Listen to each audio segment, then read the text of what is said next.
Hello and welcome everyone, Thaudius here. Okay, today I'm going to do a little tutorial about how I do my recording as requested by one of my subscribers.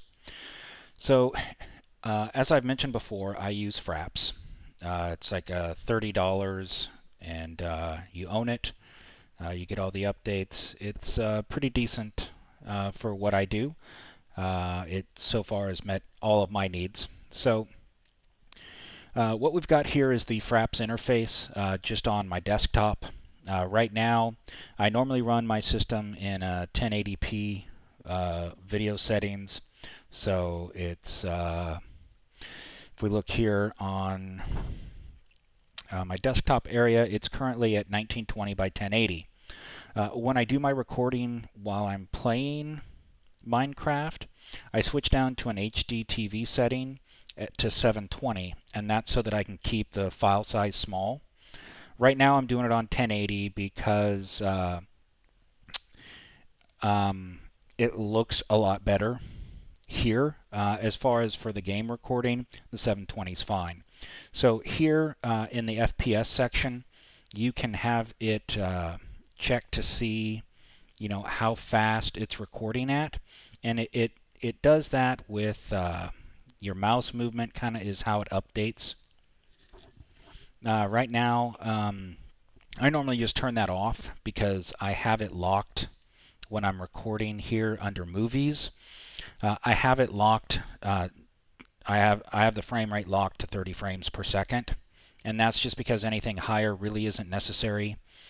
Here is where you tell it where you want to save it. You can just hit change to set that. I highly recommend that you have it record to a separate hard drive for performance issues, as well as making it easier to keep everything kind of together.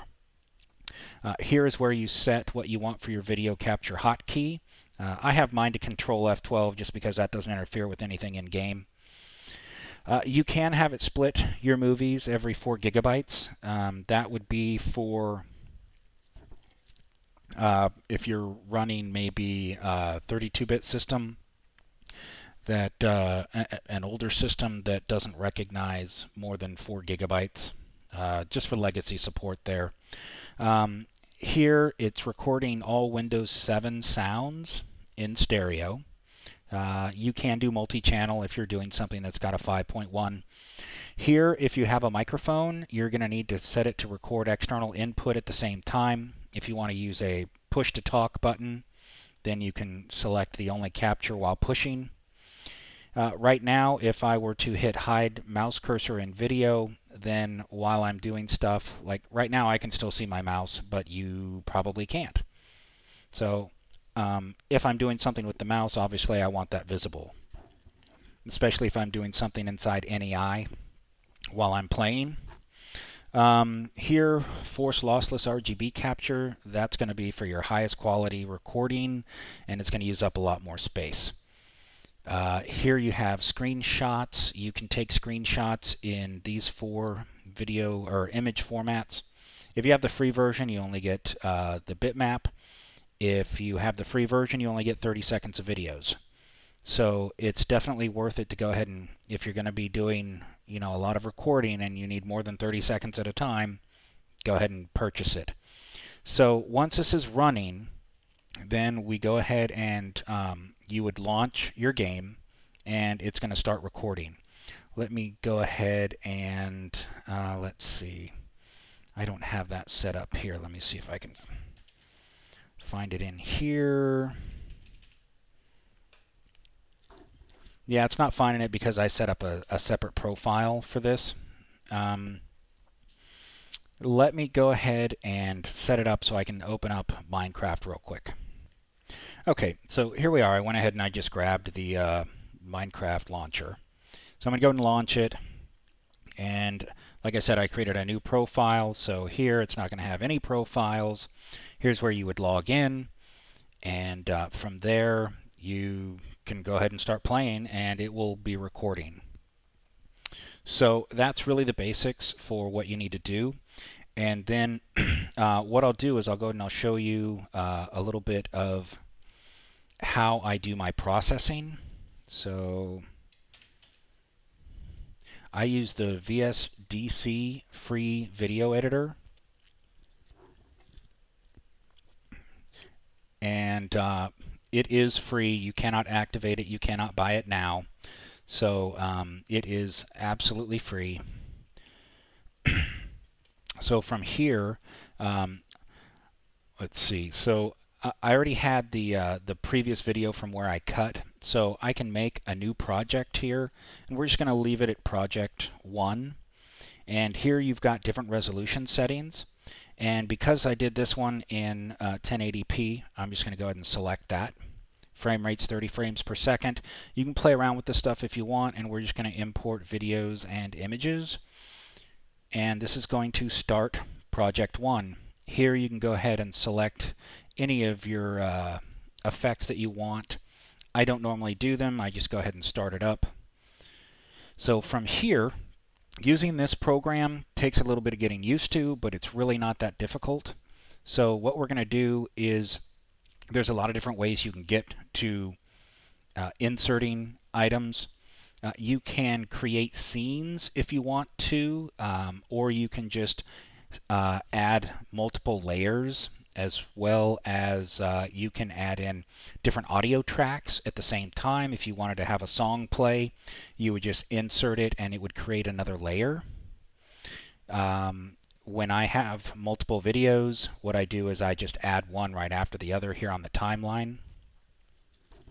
So let me go and show you one of the real easy ways to do this. Down here is an add video. There should also be along, is it the editor? Add object. Okay, video, these are the same things that you have here on the side.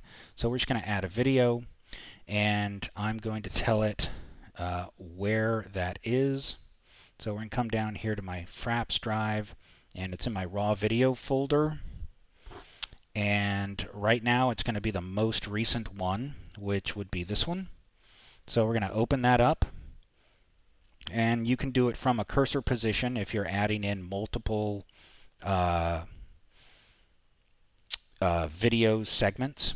You can do it from the beginning of the scene. You can add it to the end. I'm going to go ahead and pick from scene begin or from cursor position. It doesn't matter because the cursor position is right here. So from here, you're like, okay, where's my video? This one took me a little bit of time to figure out. So basically what you do is with your mouse, you're just going to left click and you're going to drag a box. And there it is. Now this black area here with the grid marks is your 1920 by 1080. So you could fit multiple things in this area. But what I do is I resize it to the parent, because the parent size is the 1920 by 1080. And that gives us our full video here. So now if I go into the scenes, I can preview the scene. Hopefully we don't have any trouble here. Hello and welcome everyone. Thaddeus here. Okay, today I'm going to do a... So as you can see, do a little tutorial about... That's exactly what we had before. So let me close that. And you can add in text boxes, you can add in sounds, music, anything you want to do with that. So once you get to this, that first video was 4 minutes and some seconds. Let me go and pull up the properties here on the side. It'll tell us it was 4 minutes and 26 seconds and 800 milliseconds. Okay, sometimes you need to mess with that, normally not. Basically what you're going to be doing next from here is you're going to export your project. Okay, so we hit export project, and here it'll show you what the files are. There's a video track and an audio track. It'll tell you the information about that. You can do it to an AVI, MPEG, QuickTime Movie, Windows Media Video, MKV. I do mine in a Windows Media Video, just because that gives me pretty decent quality versus size.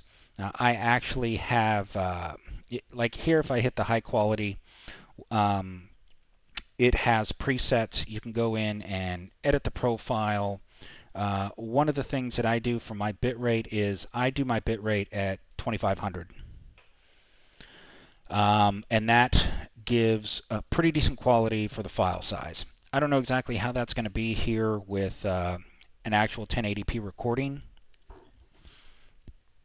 And so here you can make your adjustments, apply the profile, and you're all good to go. So I'm actually going to compress this on my normal profile, and then I'm going to go ahead and upload it. So what you would do after you select it, you're going to hit convert, and it's going to do the conversion. And when it's done, it'll say conversion complete. If you have multiple scenes, it'll join them to a single scene. You can have it split files by file size. Pretty much all you're going to need to do is select the quality you want and the file type, hit convert, and you're done. At the 2500K that I do for the bitrate, it processes on my PC about 30 to 35 frames per second. So at 30 frames per second on the video, you can expect it to take about as long as it took you to actually record it.